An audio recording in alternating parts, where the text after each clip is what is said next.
Hopefully this is working. How's it going, y'all? Counselor Curtis here. Listen, what we're going to do in the next few minutes is solve the immigration and the border crisis. I know, crazy as it sounds, no possible way, right? Don't worry, we're going to do it. 15 minutes or less. I invite you to comment on my solutions. All right, here's the situation. First things first, why do we need a border situation? That is to say, what's the problem? What's the problem right now? There's a couple problems. First is people. Not only the millions of people that just showed up here, but also the millions of people that we need to show up here. Because at the end of the day, immigration is super important. We actually need millions more people. Now, not necessarily the ones that we got, which I'll get to addressing what we can do about them, but we should have a healthy immigration policy. The reason being that people are the greatest resource on the earth. Everybody should recognize that. To the extent that we can allow our people to be free and productive, they ensure our global hegemony. And there are a couple of countries which have more people than we do. One of our greatest geopolitical rivals, I'm sure you're very familiar with, has 3 times, 4 times the number of people, depending on how they count. But we can import more, and we can continue to grow our population, and it's important that we do that. So I would estimate that we need to have on the order of 2 to 5 million new immigrants every year.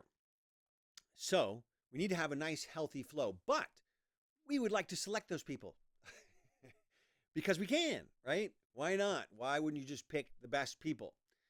And you have to screen for the criminals, terrorists, members of foreign military, that kind of stuff. So you have to set up a border. Okay, you ready? I'll tell you how to do that. Now hang on with me here, all right? Because some of you sensitive people at first are going to find this so incredibly offensive. But if you think about it for a minute, you'll realize this is the way to go. All right, so what we do is this. Now, we're not concerned about our oceanic borders or really our northern border right now. Although we could implement this in the northern border if somehow it becomes a problem. You Canadians. So here's what we do. Along the southern border, which is our concern, we establish a row of Taco Bells. Okay? Every few miles is a Taco Bell. Now, I'm being a little bit facetious here. I'm talking about a restaurant. It could be a Burger King. I don't care if it's a Sparrows, whatever it is. But this restaurant is a combination restaurant and immigration office, immigration naturalization office.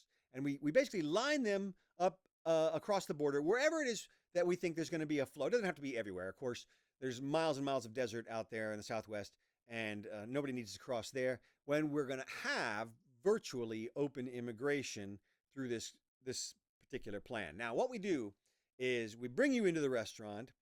You want to come in, and we're going to give you a free meal. Welcome to America. But before you do that, of course, you're going to have to stand in line. Now, what you don't know, or you may know, it doesn't really matter, is that when you're standing in line, we're going to photograph you. We're going to photograph you from the front, the back, the top, the bottom, the side, everywhere. We're going to get a profile of you. We're going to put you in the AI computer, and we're going to run a gigantic worldwide search to find out who you are and what you have done. And we're going to keep you in the line basically until we get some type of reasonable answer about the situation. Now, I realize you can't really do this with young people. It's harder, but young people have fewer crimes on their records as well. So you do the best you can. But this is one of the ways that we're going to screen people. That is, we get them in line, take all the pictures, and start the screening process. Now, when you get to the front, you get your meal. And here you go, free meal. And not only that, but here's the bonus. We're going to collect your trash. How about that, right? Now, surprise, the meal isn't exactly free. That is to say, when we collect your trash, we're not just collecting your trash. We're going to collect your fingerprints as well. We're going to put that in the database as well with the photographs. Also, we're going to collect your DNA off of the cup or the straw or whatever it is. And we're going to put that in the database with the AI and try to figure out exactly who you are and where you're from and all that kind of stuff. And if we really want to, we're going to feed you a chip, okay?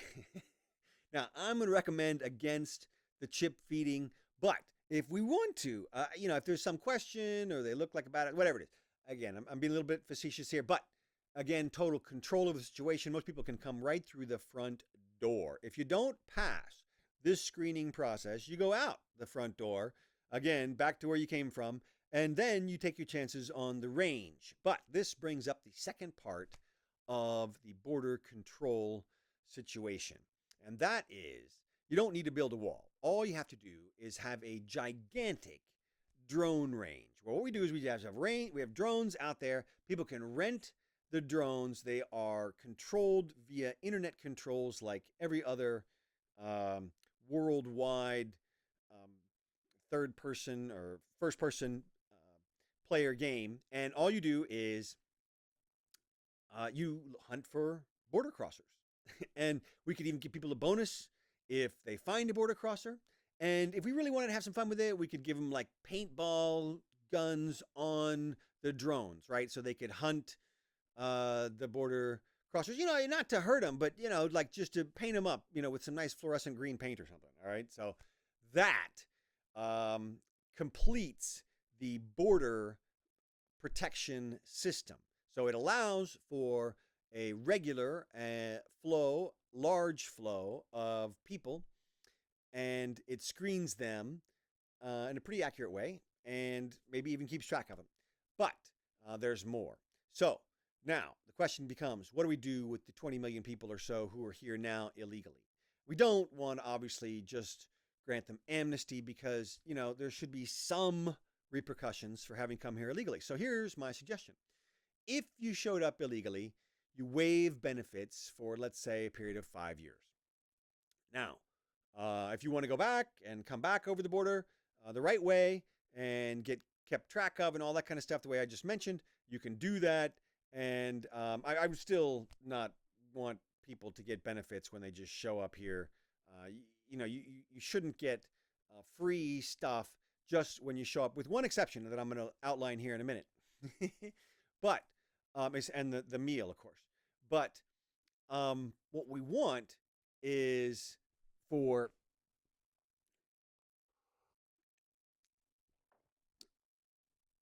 people to be law-abiding, of course, and so there has to be some repercussions for the people who showed up here illegally. But I would not deport them.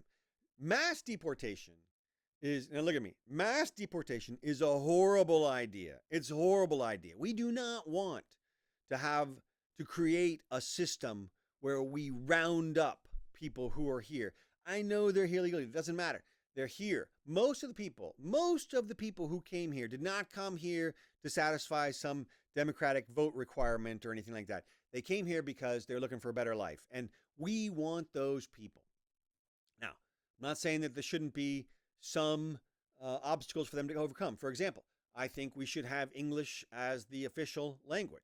I think if you want to participate in all of our governmental stuff, which is really why you're across the border here, then you should at least learn the basic English. Now, look, most immigrants don't learn the language in the first generation, but their kids do.